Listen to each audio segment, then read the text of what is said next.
This program is for discussion purpose only. Business Plus TV or any of our anchor does not bear any responsibility or liability towards the content.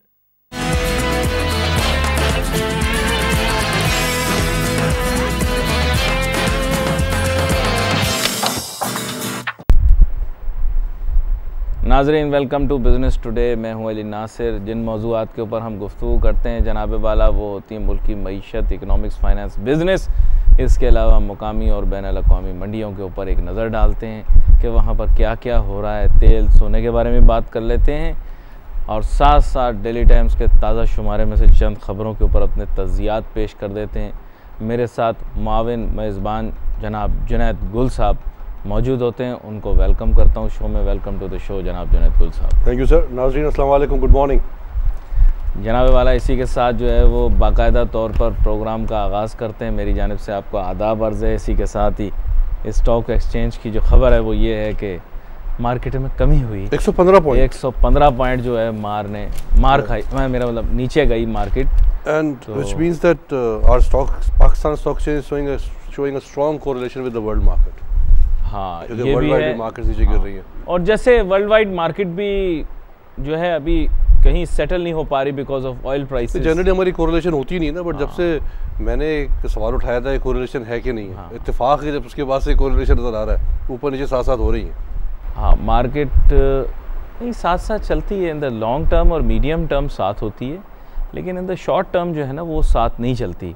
लेकिन अब short term में भी साथ चल रही है, daily base पे साथ चल रही है। ये आपकी बात बिल्कुल सही है कि रोज़ाना की बुनियादों पर नहीं। असल में पहले क्या है कि एबनॉर्मल बिहेवियर था हमारी मार्केट का। एबनॉर्मल बिहेवियर इस तरह से था कि बम ब्लास्ट हो रहे हैं, धमाके हो रहे हैं, मुल्क में बलवे फूट रहे हैं, धरने, और मार्केट जो है ऊपर की तरफ जा रही है। तो ये एक बहुत बड़ा सवालिया निशान बन गया था हमारी मार्केट के लिए कि क्या हमारी मार्केट को मैनिपुलेट तो नहीं किया जा रहा, क्या हमारी मार्केट को चंद प्लेयर्स जो हैं उसके साथ खेल तो नहीं रहे हैं, हमारे मार्केट के जज्बात के साथ, जिसे हम कह सकते हैं। चलो क्या हुआ, मैं इन्वेस्टर मिला मुझे 40% स्टेक PSX। क्या हुआ? I am asking you, I don't know. अरे यार ऐसी बातें हमने देखो मेरे दिल के तार छेड़ दिया आपने। ये ऐसे ही जो है ना हवा में उड़ाते रहते हैं। अच्छा, सही मैं आपको बता रहा हूँ, वर्ल्ड्स बेस्ट। एक तो शुरू हर गुफ्तगू का आगाज आजिज़ी और इंकिसारी से होना चाहिए। हमारे वालिदैन हमें कुछ और पैगाम देते हैं और हमारा मुल्क और हमारा माशरा जो है जब इज्तिमाई तौर पे बात करता है तो उल्टी दुनिया की बेहतरीन क्रिकेट टीम। हल्के हो जाओ, औकात में आ जाओ। कल तो मगर मजा आ गया। हाँ।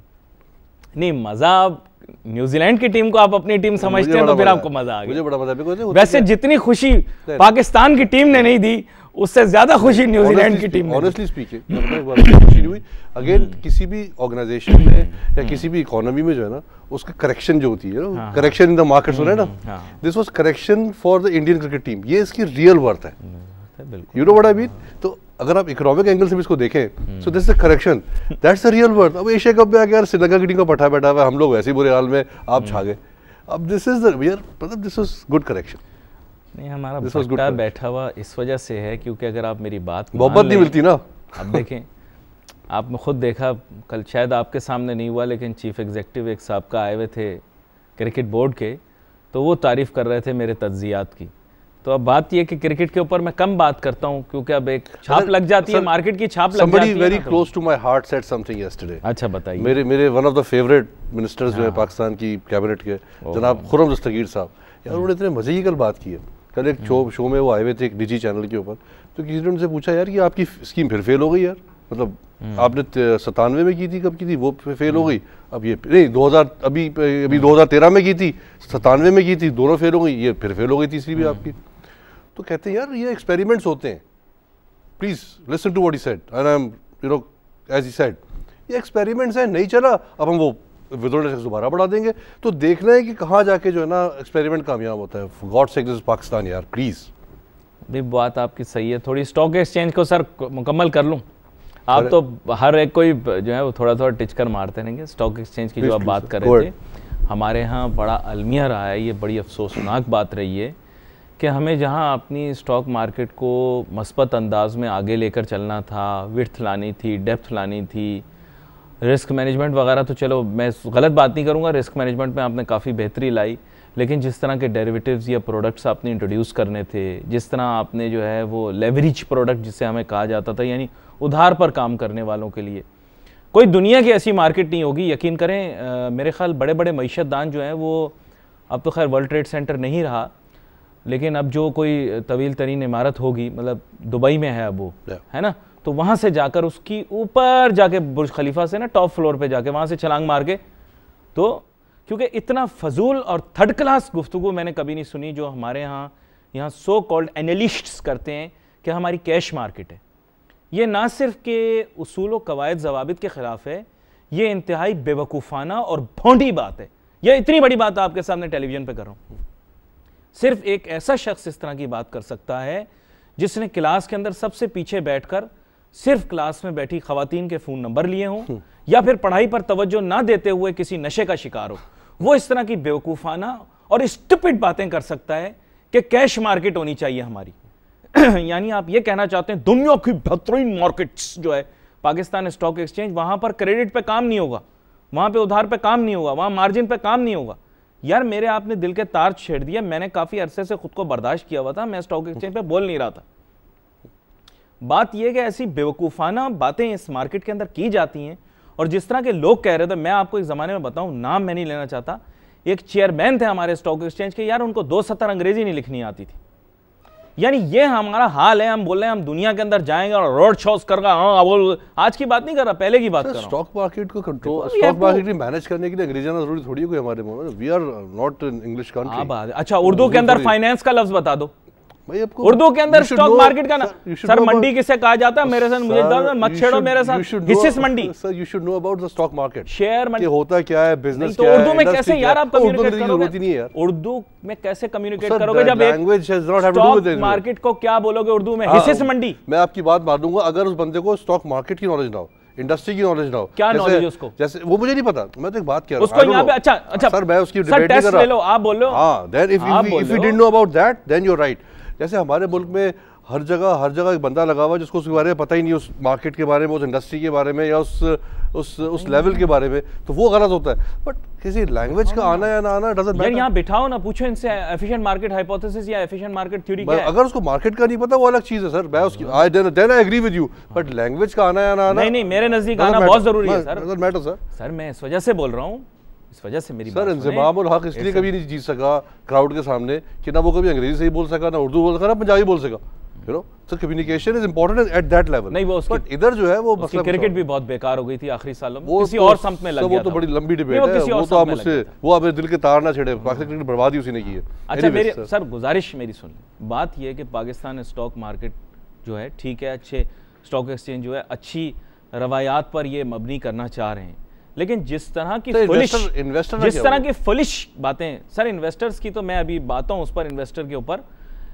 अलाव के अंदर मेरा दिल चाहता है, अलाव वो जो चूल्हा होता है ना, मेरा दिल चाहता है मैं फाइनेंस की सारी किताबें उठाऊं और उस अलाव में फेंक दूं, क्योंकि इस तरह की फुलिश और स्टूपिड बातें मैं सुनता हूं। यहाँ पर मुझे ऐसे अल्फाज का इंतखाब कर रहा हूं मैं बड़े एहतियात से, वरना बड़े सख्त अल्फाज हैं। आपको पता है अगले दिन एक रिपोर्टर बात कर रही थी तो वो एक लड़के ने पता नहीं कुछ और लफ्ज इस्तेमाल कर दिया, उस तरह का लफ्ज इस्तेमाल करता मैं कि इतनी बेवकूफ़ाना यानी एक्सटेंड है ये कि आप स्टॉक मार्केट में ऑपरेट करते हुए इस तरह की बातें कर रहे हो कि हम छोटे इन्वेस्टर, छोटे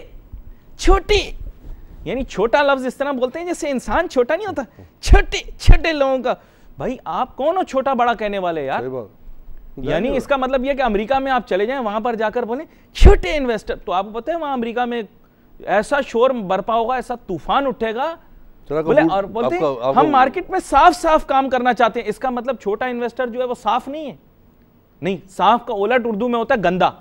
यानी आप ये कहना चाह रहे हो, मैं नहीं बोल रहा, ये लोग बोल रहे हैं एनालिस्ट कि हम साफ काम करना चाहते हैं, हम साफ काम किया कहां पे है ये खर्च, कहां मतलब ये गुस्सा सारे एनालिस्ट आते हैं, सारे प्रोग्रामों में एनालिस्ट तशरीफ लाते हैं, फिजूल किस्म की मंतक। और सुन लो, आपने बोला 40% कहां है, आप तो बोल रहे थे तड़प रहे हैं, आप तो बोल रहे थे जैसे वो पड़ोसी मालिक के फिल्मों के अंदर वो नहीं तड़पा करती थी वैम्प फर्श के ऊपर, आप तो कह रहे थे ऐसे तड़प रहे हैं लंदन स्टॉक एक्सचेंज वाले, फुटसी वाले, आप तो कह रहे थे न्यूयॉर्क स्टॉक एक्सचेंज वाले ऐसे फड़क रहे हैं जमीन के ऊपर जैसे कोई नाच गाना। वो क्यों नहीं आ रहे? और भाई आप में दम ही नहीं है यार। अच्छा सीरी देखो, मुझे जज्बाती नहीं, क्योंकि हम लोग अपने मुंह मियां मिठू है ना, हर बात में आप घर पे भी बच्चा उठे, घर पे सुबह बच्चा उठे, हम कैसे समझाते हैं बेटा आजी इंकसारी, जहां बैठो वहां पे तमीज की बात करो, इज्जत की बात करो।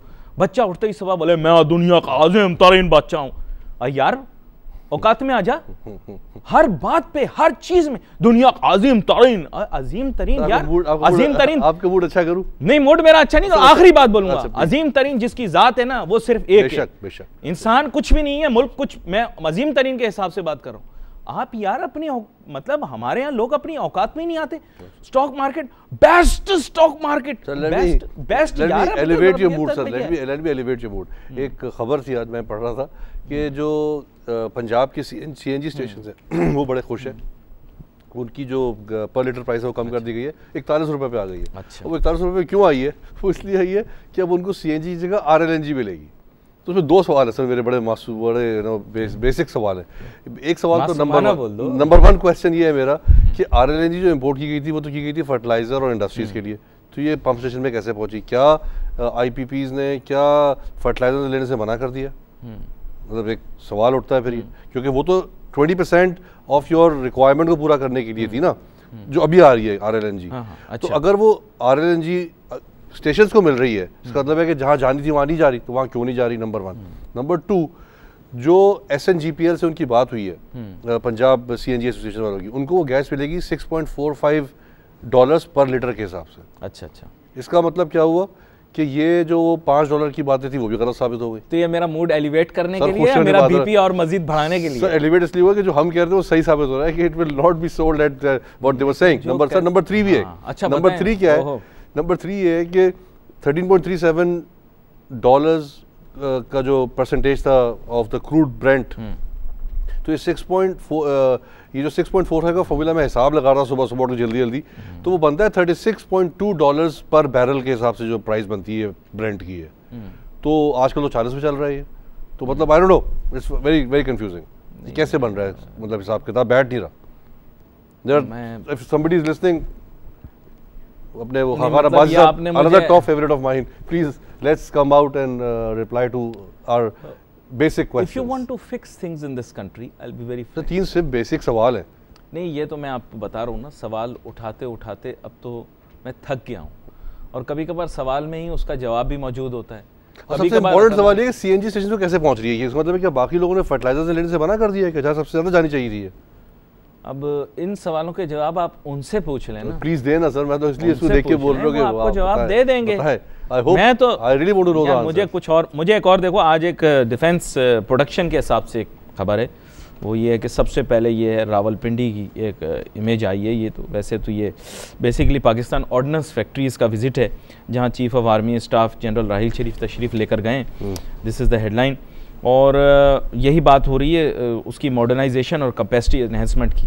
साथ में मैं ये भी बताता चलूँ कि जो अहम चीज़ है वो ये है कि पाकिस्तान इसमें डिफेंस प्रोडक्शन में काफ़ी जो है ना तरक्की कर सकता है। आपको पता है एक नुमाइश काफ़ी अरसे से यहाँ लग रही है, और मुशर्रफ साहब के दौर में भी लगती रही है यहाँ पर नुमाइश, और मेरे ख्याल उससे आगे मुस्तकबिल में भी हमारी ख्वाहिश होगी कि इससे काफ़ी पैसे कमाए जा सकते हैं। हम लोग ज़्यादातर कन्वेंशनल हथियारों की बात करते हैं, और हमारे जो वेपन्स हैं जो पाकिस्तान के अंदर बनते हैं दूसरे मुल्कों की अफवाज के पास जाते हैं, बड़े हाई क्वालिटी अच्छे प्रिसिशन वेपन्स हैं, और इनसे बड़ा पैसा कमाया जा सकता है। जैसे अमेरिका है, अमेरिका के अंदर ये बहुत बड़ी कंपनी है। जहाज बेचे थे ना, हो गए, डील हो गई थ्रू मोदी साहब को बड़ी मुसीबत आ गई थी फॉरेन के, अब क्यों बेच रहे हैं? वो हमने बेचने भी हैं और हमारे अपने भी इस्तेमाल में होंगे। डील थ्रू हो गई, I don't know, let's check. लेकिन दूसरी डील का मैं आपको बता दूं कि F-16 तैयारे जो हैं, जो जदीद और ज़्यादा बेहतरीन निशाना उनका लगता है, वो जो हैं वो पाकिस्तान को मुतवक्के तौर पर मिल जाएंगे मुस्तकबिल में। थंडर तो GF-7 थंडर तो बना के बेच रहे हैं ना, this is like our own product. ठीक है सर, मैं अभी टेस्ट नहीं की उसको, मैं आई डोंट नो अबाउट इट। नहीं, मैंने थोड़ी चलाया यार वो जहाज सर। श्रीलंका मतलब it's one of the best planes sir Sri Lanka, लेकिन F-16 जो डील साइन हो गई थी, remember we were selling to Sri Lanka when sir ये जो जब राहिल शरीफ साहब और नवाज शरीफ वहां गए सर, ये उड़ता औकाब जो है F-16 ईगल, इसकी बात कर रहा हूं मैं इसकी बात कर रहा हूं, जिस जहाज ने इस पाकिस्तान मुल्क की एक शान बना रहा है, हमारी एयरफोर्स की शान बना रहा है। जो साहब लाए थे ये जहाज पाकिस्तान में उड़ाकर पहली दफ़ा, एयरफोर्स के ही अफसर थे, वो भी प्रोग्राम देख रहे होंगे, बहुत बड़े इंडस्ट्रियलिस्ट हैं आजकल वो। He is an industrialist, retired air force officer, but he flew the plane. I asked him what is the experience of flying an F-16। उन्होंने कहा it is out of this world, accelerating. तो F-16 वो जहाज़ है जो बचपन से हमारे जहन के अंदर अक्स हुआ है, और वो F-16 जहाज़ जो है वो हमें मज़ीद मिलेगा। टेक्नोलॉजी या जहाज़ जो है रिलेटिवली ओल्ड है, because it is somewhere in the mid और late 70s the F-16, but it's still very successful. Pakistani pilots जो हैं उस पर बड़े अच्छी महारत रखते हैं, और अभी जो जैसे मैं आपको बता रहा हूँ कि बेहतर टारगेटिंग के साथ, बेहतर प्रिसिशन के साथ वो F-16 तैयारे पाकिस्तान को मज़ीद मिलेंगे। JF-17 जो है ये बेसिकली वो जहाज़ है जो पाकिस्तान ने चीन के साथ मिलकर बनाया है, और मजीद और ममालिक को हम एक्सपोर्ट करेंगे, और डिफेंस प्रोडक्शन की रेफरेंस से जो आप बात कर रहे हैं वो हमारे लिए बड़ा यूजफुल है। मैंने खुद अभी ज़ाती तौर पर अपनी आंखों से मैंने F-16 तैयारा देखा हुआ, मतलब सामने देखा हुआ है, एयरफोर्स बेस के ऊपर सब घुमा हूँ, बैठा नहीं हूँ उसमें। वो चंद एंकरों को मौका मिलता है वो F-16 में भी बैठ जाते हैं मुझे मौका नहीं मिला, लेकिन JF-17 जो है मैंने सुना है उसके बारे में कि ये मल्टी रोल नहीं, JF-17 JF-17 जी, JF-17 थंडर एयरक्राफ्ट है, ये चीन के साथ मिलकर हमने बनाया है। दो रंगी, या आपने देखा होगा हमारे यहाँ उड़ता है, तो जब उसमें पाकिस्तान और चीन का दोनों का झंडा उस पर लगा हुआ होता है, जो उड़ा था हमारे यहाँ। और इसके अलावा लेकिन ये जो करतब दिखाए गए थे, जो भी करतब दिखाया गया था आपने देखा होगा, और हमारे यहाँ सरबराह जो थे उन्होंने उड़ाया था जहाज़, तो ये मैं आपको बता दूँ एक बड़ा मुनफरिद और ज़बरदस्त जहाज़ है F-16 बड़ा मुनफरिद। और मैं आपको ये बता दूं कि ये जनरल डायनेमिक्स और इस तरह की जो दीगर और कंपनी है, ये दुनिया भर के अंदर आप देखें, ये मल्टी-बिलियन डॉलर इनके बिजनेस हैं। हम अपने यहाँ डिफेंस प्रोडक्शन, ये एविएशन भी जिसे आप कह लीजिए, ऐसे हम बेहतरीन इसके अंदर It's in good hands. It's in good hands. और इसको मज़ीद production, it's in good hands. अच्छा commercial you know what this is like, you know, बड़ी अच्छी बात में ये भी है कि जैसे हम डिफेंस के प्रोडक्शन के बारे में फील करते हैं, इट्स इन गुड हैंड्स, वैसे ही बाकी ममालिक जो है अपनी इकोनॉमी के बारे में फील करते हैं, it's in good hands. I wish we can ever feel like that as well. Seriously. I hope and I wish कि it's in good hands. यार हमें फिक्र की जरूरत नहीं है। अच्छा सर, कुवैत के बारे में बता दूं मैं, जो एक GCC कंट्रीज के बारे में एक आ रहा था कि वहाँ पे टैक्सेशन शुरू हो जाएगी, सब्सिडीज खत्म हो जाएगी। Kuwait is already in like almost about to implement a 10% corporate tax on corporate profits. अच्छा, Kuwait, so I think this is going to start very soon. जो एक सुनने में आ रहा था वो होगा। चलिए इसके ऊपर भी गुफ्तगू करते हैं और भी गपशप करते हैं। एक छोटा सा जजीरा है जिसके बारे में कहा जाता है कि कारोबार 1 घंटे में वहाँ पर लगाया जा सकता है। अफ्रीका के अंदर मौजूद है। बहुत से पाकिस्तानी फर्म्स भी वहाँ पे जा चुकी हैं, उनके मुतालिक भी बात करेंगे। और बहुत सारी फर्म्स जो पाकिस्तान में इन्वेस्ट करती हैं वो भी वहाँ से आती हैं। ऐसा क्यों? यहाँ पर लेते हैं एक छोटा सा ब्रेक।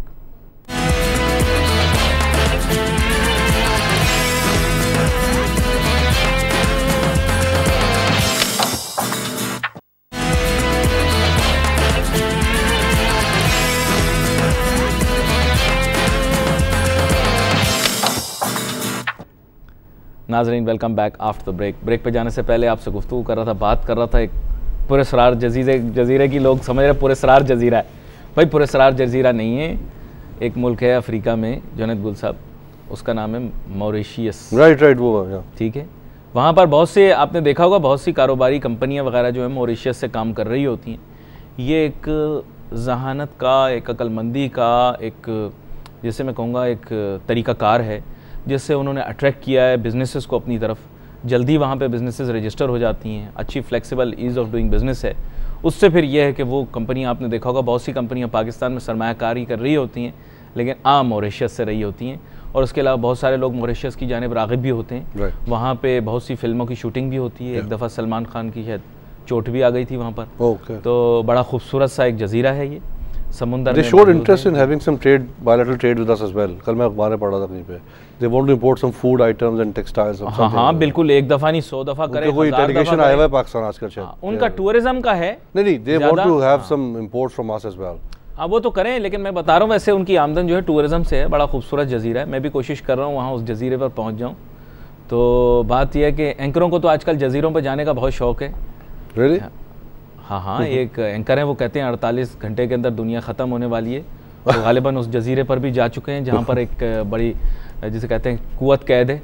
अच्छा खैर उस चीज़ को छोड़ो, आगे चलो। कुवैत का मैं बता रहा था, कुवैत का बता रहे, कॉर्पोरेट टैक्स लगा दिया, कॉर्पोरेट टैक्सेशन लगने वाला है वहाँ पे 10% of the profits of the corporates, plus they are thinking of selling off some and public entities or something as well, and there will be a profit on that. Not the public entities, sorry, the schools and hospitals management as well. तो जो schools वहाँ पे Kuwait petroleum company जो है वो run कर रही थी उसको वो प्राइवेटाइज कर देंगे and they will be charging a 10% tax on that as well. अब देखें ना, they are trying to make money in the light of the weakening oil prices. Sir यहाँ पर एक similar thing is happening in Saudi Arabia as well. अच्छा वो भी हो रहा है. Saudi Arabia में क्या हो रहा है कि the Ministry of Planning and Economy they have ordered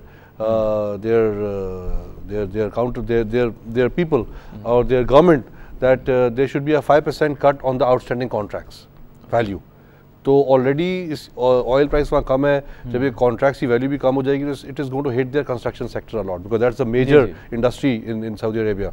जब ऑलरेडी वहाँ पे कंस्ट्रक्शन सेक्टर के जो लोग हैं they are struggling with high labour price already plus cash flow situation as well. अच्छा, तो things are changing. I mean we never thought that this would happen ever in GCC countries. अब लेकिन बहुत सारी चीजें Cuts, subsidies, taxes, यार unheard of. मतलब seriously, I mean, nobody could ever imagine that there will be taxation in these countries. मुस्तकबिल के अंदर ऐसा महसूस होता है जैसे मुश्किल वक्त ये देखेंगे. साथ में मैं ये भी बताता चलूँ, ज़रा कवैत वाले भी प्रोग्राम देख रहे होते हैं बहुत सारे लोग. आप अभी इस चीज़ से आशनाई नहीं होगी लेकिन आहिस्ता आहिस्ता आपको पता लगना शुरू होगा जब आपको पैगामात आना शुरू होंगे मशरिक़ वस्ता से कि सऊदी अरब में और कवैत में ये प्रोग्राम बहुत ज़्यादा देखा जाता है. लोग बहुत पसंद करते हैं. जी जी नहीं, वो खाली उनका नहीं देखते जो कि लान और मोटरसाइकिलें बांटते हैं, हमारा प्रोग्राम भी देखते हैं. आपको क्या लगता है? तो कवैत की हुकूमत को भी सलाम पेश करना चाहूँगा. सर कवैत फ़ंड है, बहुत अच्छा काम कर रही दुनिया भर के अंदर. तो वो तरक्की पजीर मालिक और बहुत सा काम कर रहा है. नहीं, कवैत फ़ंड तो एक फ़ंड है जो तरक्याती काम करता है. अच्छा काम करता है. तो मैं उनके हुक्मरानों को कहना चाहूँगा कि ज़्यादा से ज़्यादा पाकिस्तान के अंदर गुर्बत के खात्मे के लिए भी अगर कोशिश कर सके कवैत फ़ंड और ज़्यादा काम करे. मैंने सुना है ऐसे कि कर रहा है काम, मज़ीद और काम करे तो और हमें अच्छा लगेगा, हमें बड़ी खुशी होगी. सऊदी अरब का भी आपने जिक्र किया. सऊदी अरब के भी हुक्मरान जो हैं उन्होंने भी पाकिस्तान के अंदर बहुत सारे ऐसे फलाई मंसूबे शुरू किए हैं. मैं चाहूँगा वो भी उनको जारी रखें. और मैंने हमेशा मशरिक़ वस्ता के मालिक में यही बात की है कि ये अक्रॉस द बोर्ड विदाउट के कौन किधर से बिलोंग करता है ये सोचे बगैर अगर ये फ़ंड्स लगाए जाएँ और विदाउट एनी प्रायर एजेंडा लगाए जाएँ तो पाकिस्तान के अंदर वैसे ही इन ममालिक की बड़ी मकबूलियत है और मज़ीद इनकी मकबूलियत बढ़ेगी.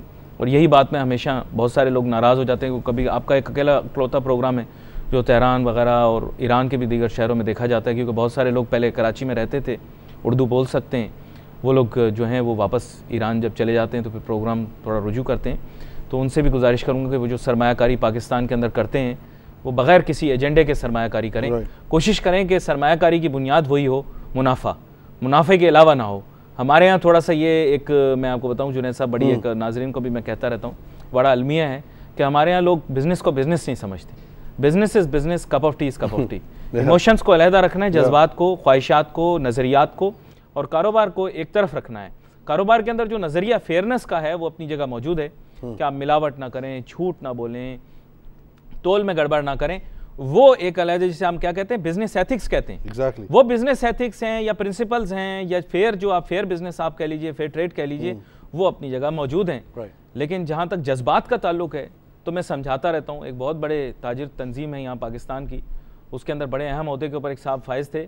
उनको भी मैं हर वक्त ये समझाता रहता था कि जज्बात जो है ना उनको अपने काबू में रखना चाहिए. कारोबार को जज्बात से ना मिलाएं तो ही आप कंग्लोमरेट बना सकते हैं. मैं आपको बताऊँ जुनैद साहब, जो कंग्लोमरेट की मैं और आप बात कर रहे थे, मैं चाहूँगा थोड़ी उस पर आप रोशनी डालिएगा ज़रूर कि जो कंग्लोमरेट हैं या लार्ज बिजनेसेस दुनिया के अंदर छाई हुई हैं, आपके ख्याल है जज्बात पे वो चल जाती? जज्बात के ऊपर ये काम नहीं इमोशंस वर्क इन बिजनेस, है ना. मुनाफा काम nothing personal is nothing personal in business. Yes of course, इसको समझें.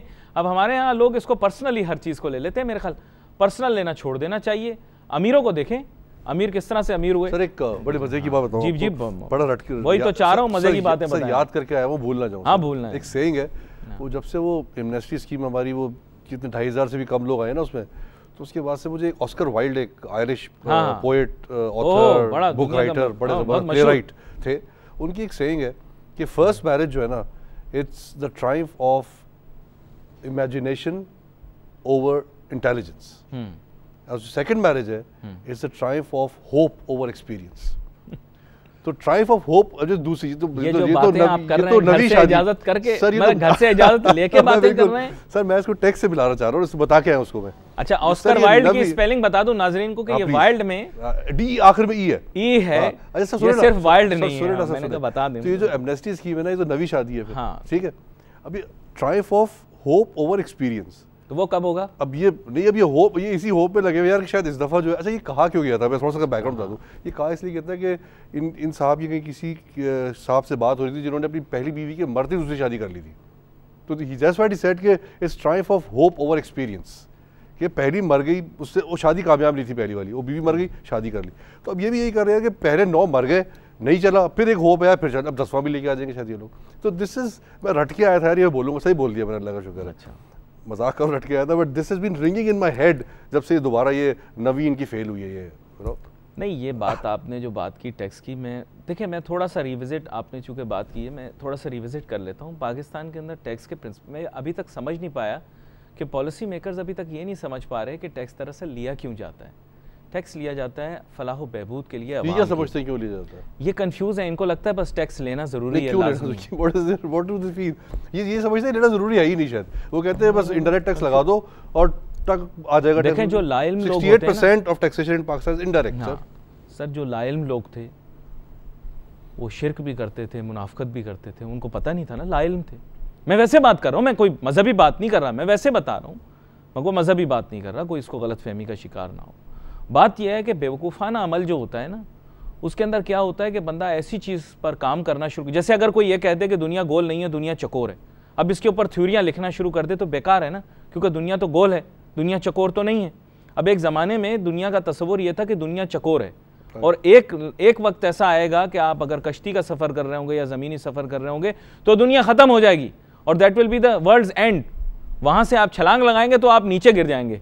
मतलब ऐसा तस्वुर था ना, मैं आपको वैसे बता रहा हूँ, नेवर एंडिंग तो नहीं हो सकता था।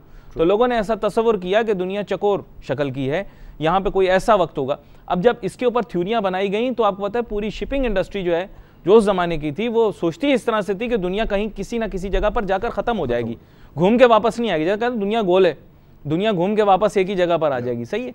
तो अब बात यह है कि हम थ्योरी ही गलत अप्लाई कर रहे हैं। आपको अवाम की फलाह बहबूद, ये एक फलाही रियासत है, कायदे आज़म मोहम्मद अली जिन्ना ने फलाही रियासत का क़याम किया। आपको बता दूं मैं, फलाही रियासत की जो बात आप कर रहे हैं, बताएं, ज़रूर बताएं, ये तो मैं चाह रहा हूं। डेट सर्विसिंग है, जो हम 2015-16 का बजट बनाएंगे ना, अगला वाला जो है, तो अब जो बजट बनाने वाले बेचारे मैनेजर्स हैं, you know, people will sit down to make the monetary and the budget policy, उसमें जो पास्ट हमारा ट्रेंड है उसमें 58% जो है ना, that is spent on debt servicing, debt financing and military and this.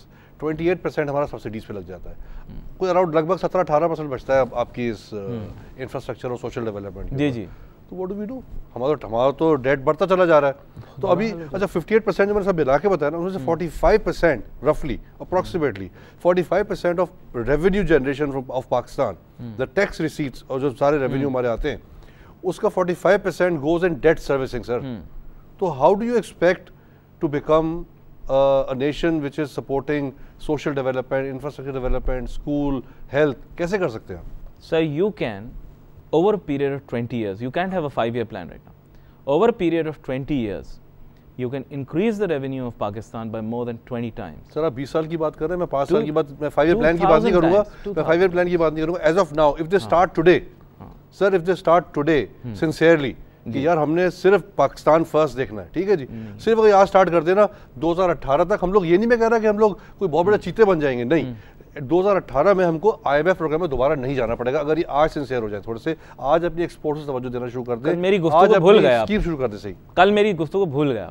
मैंने आपको क्या कहा था कि अफसोस के साथ मैं इस कौम का हिस्सा हूँ, लेकिन आपको ये बता दूँ कि ये कौम के लोग इस मुल्क से सिंसियर नहीं। Sir small country can not exist without a nation, a nation can exist without a country. I don't agree with you कि हम लोग एज अ नेशन हम सिंसियर नहीं है। यार देखो, we not talking about becoming a Asian tiger in 5 years, नहीं, मैं स्मॉल स्टेप्स की बात कर रहा हूँ। आपका पहला टारगेट क्या होना चाहिए कि यार हमें दोबारा IMF का कर्जा ना लेना पड़े, नंबर 1, ठीक है जी। पहले आप 2-3 साल में इसको अचीव करें, उसके बाद once you have achieve that, यार इस दफा जो हमारे 2018 का साल शुरू होगा उसमें हमने आप कह रहे हो सिंसियरिटी की बात कर रहे हो ना sir, not at the level of nation sir, at the level of the leadership. आपकी गलतफहमी है ना, यही आपकी गलतफहमी है। Leadership is very important. और leadership is a reflection of the nation. आपने सुना ना यार, अगर 100 भेड़ियों को या 100 शेरों को अगर एक भेड़िया लीड कर रहा हो ना, तो वो बेचारे जो वो सारे वो बन जाते। और अगर 100 भेड़, you know what I mean, मैं समझ गया आपकी बात को, लेकिन आपकी बात बड़ी मुतनाज़ा बात है। Leadership is very important.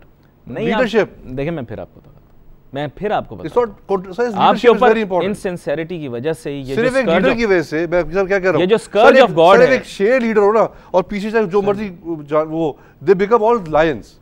Sir ये सर मैं लीडरशिप का आपके ऊपर जो, you can not imagine the magic and the wonders of leadership. जो आपकी एक अच्छा लीडर क्या कर सकता है, मुख्तसर सी बात कहूंगा, जो आपकी नेशन के ऊपर जो महात्मा गांधी ने मलेशिया में किया, जो स्कर्ज है आपकी नेशन के ऊपर, जो स्कर्ज है, मैं उर्दू में अल्फाज नहीं इस्तेमाल कर रहा, फिर लोग जज्बाती हो जाएंगे, दीवारों से टकरे मारना शुरू कर देंगे।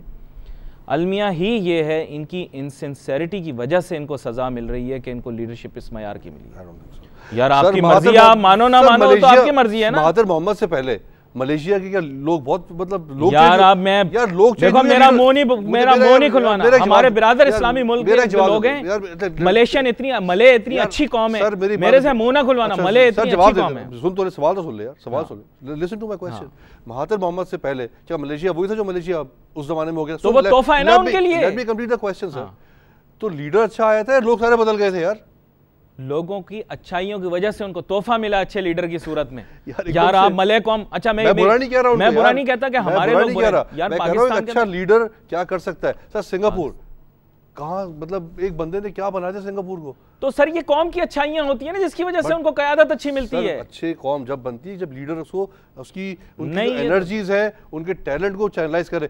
यार सर वो दौर अगर लीडर अच्छा नहीं है तो how can the talents and the motivations and the energies be channelised? हम लोग क्या एज अ नेशन आप क्या कितना कर सकते हैं यार? There so much you can do. जब कौम सिंसियर होगी यार, इमरान खान जो था, क्रिकेट टीम की बात कर ले आप दोबारा, जब हमारी कौम वो समझती है, 92 की टीम जो थी हमारी टीम की क्रिकेट की, वो कहाँ खड़ी हुई थी, कहाँ से कहाँ लेके चला गया वो, और 92 से लेकर और 99 तक हमारी टीम किधर खड़ी रही है? बिकॉज उसने उसको ऐसा बना दिया था कि he was transferring leadership to, उसने क्रिकेट की बात मत करना। नहीं सर, मैं क्रिकेट की बात सुन कर यार इट्स वेरी सीरियस यार, सुनो सीरियस। उसने लीडरशिप को ऐसा बना दिया कि he developed leaders. Wasim Akram, Moin Khan leader बनते चले गए यार। यार देखें Wasim Thomson, that's the quality of a leader, he produces leaders. यार वसीम टॉमसन, उस वसीम अकरम उस, यार मैं पर्सनालिटीज की बात नहीं कर रहा यार, मैं पर्सनालिटीज की बात नहीं कर रहा। मैं दोबारा से दोहरा दूं ना, आपका स्टैंड ये है, आप कह रहे हैं मुल्क बहुत अच्छा है, इसकी लीडरशिप ठीक है, हमारे लोग बहुत अच्छे, हमारा लोग बहुत अच्छे, हमारा मुल्क बहुत अच्छा है। We are unfortunate that we very few times, I think अगर हम 50-60 साल में देखें तो सिर्फ 2 दफा अच्छे लीडर मिले हमको। अयूब खान साहब, आप जो मर्जी कह लें, मेरा ख्याल है वो अच्छे लीडर थे, उन्होंने मुल्क को फायदा पहुंचाया था। और फिर ये अपने मुशर्रफ साहब, इन दो जमानों में, इन दो जमानों में मैं भी नहीं था, इन दो जमानों, अगर when you read the history, इन दो जमानों में sir we have seen major success for the country. इस मुल्क का सिर्फ एक लीडर था, उसका नाम था कायद-ए-आज़म सर, उन्होंने तो पाकिस्तान बनाया था। गुजारिश तो मैं तो सर बनने के बाद की बात कर रहा हूँ, क्योंकि वो एक सिंसियर आदमी था। अगर वो जिंदा रह जाते ना लंबे अरसे तक तो शायद हम इस हालत में ना रहते। बेचारे, हमारी बदकिस्मती है कि वो जल्दी बेचारे चले गए। तो एम्बुलेंस 2 टीवी किसने भेजी? वो एक अलग सा डिबेट, एम्बुलेंस 2 टीवी किसने भेजी थी? सर उनका वक्त आ गया था, वो एक अलग डिबेट, और वो एम्बुलेंस 2 टीवी किसने भेजी थी ना सर, उसकी बहस में ना पड़े। सर मैं आपसे बात कुछ और कर रहा था, फिर वो मुझे इशारा होगा। Sir leadership is very important, बिल्कुल वो बात मैं आपसे इत्तेफाक कर रहा हूं क्योंकि गैर सियासी गुफ्तगू हो रही है, लेकिन यहां पर मैं लीडरशिप इज वेरी इंपॉर्टेंट। आपको बात बता दूं कि इस मुल्क की मईशत भी एक कदम आगे नहीं बढ़ेगी, एक कदम। आप कहते हैं कि लीडरशिप, मैं कहता हूं मसला लीडरशिप का है ही नहीं, मसला विजन का है। आप ना मानो ना, आपकी मर्जी है यार। विजन कौन देता है? विजन कौन देता है यार? एक ऑर्गेनाइजेशन में विजन कौन देता है यार? लीडर। तो आप मुझे बताओ क्या काम कर लिया आपके प्राइवेट सेक्टर ने? ट्रिकल डाउन हो रहा है सारा ये, और प्राइवेट सेक्टर बर्बाद कब से हुआ है सर? अगर आप प्राइवेट सेक्टर को देखें 2000 से पहले, 2000 से पहले sir, I am a victim of that, I am telling you my self, is my personal experience. मैं बाहर गया हूँ 2001 में इस मुल्क से काम करने के लिए, और 2012 तक मैं बाहर था। उससे पहले मैंने यहाँ काम किया है। उससे पहले वाला कॉर्पोरेट सेक्टर और यहाँ वाला सर जमीन आसमान का फर्क है। अब तो परचून हो गया ना कॉर्पोरेट सेक्टर, परचून बन गया। I don't have the word to use it, but उसकी वजह क्या है? उसकी वजह सर वो ये है कि it trickles down from top to bottom. Economy trickles down from top to bottom. अब हर जगह it's a massive brain drain, number 1 massive brain drain. अच्छे लोग सारे चले गए, और जितने भी जो बच गए थे ना, उन्हीं में चुन के हमने बना दिए कॉर्पोरेट वर्ल्ड में भी कि यार ये जो अब यही है बस, ठीक है सर, नहीं हो सकता। ये सर मैं personal experience, leadership is very important. मैं आपको लोगों को या मुल्क को बुरा नहीं कहता। Talent can not be hidden in the world. यार सर मैंने उस दिन मिसाल दी थी आपको लियारी की। आप बताओ मुझे, उस दिन भी आपको लियारी की मिसाल, देखो बॉस के यूज करते हो। उस दिन भी लियारी की मिसाल दी थी, मैं दोबारा रिपीट कर दूं। Lyari is full of talented boxers, talented football players. क्यों नहीं निकल पा रहे यार? उनको नर्चर तो करो यार, give them the resources to do it. अब वो यार, how can a good football player full of talent just develop by himself? जब टीम ही नहीं है, इंफ्रास्ट्रक्चर ही नहीं है, तो किधर खेलेगा यार वो? मैनी फुटबॉलर्स सर आप मुझे बताओ जमैका में कौन सा एनवायरनमेंट है यार, सबसे ज्यादा जीडीपी टू सुने तो GDP to gold medal, football sir, Olympic gold medal देखो यार आप उनके सर फुटबॉल वाइज और जो उनके sports wise they are very strong. इस तरह तो हमारी क्रिकेट की मिसाल भी ले लें आप, हमारे मुल्क का इकोनॉमी बर्बाद है but cricket was growing fine, talent नहीं, क्रिकेट वाज ग्रोइंग फाइन। हो गया, आपने अपना मौक़िफ़ पेश कर दिया, एक जुमले में अपना मौक़िफ़ पेश कर देता हूं। I am very clear about the role of leadership. बस ये एक ही चीज के ऊपर मेरा आपका इख्तिलाफ है, आप लोग रोज लेके बैठ जाते हैं ताकि लोग एंजॉय करें।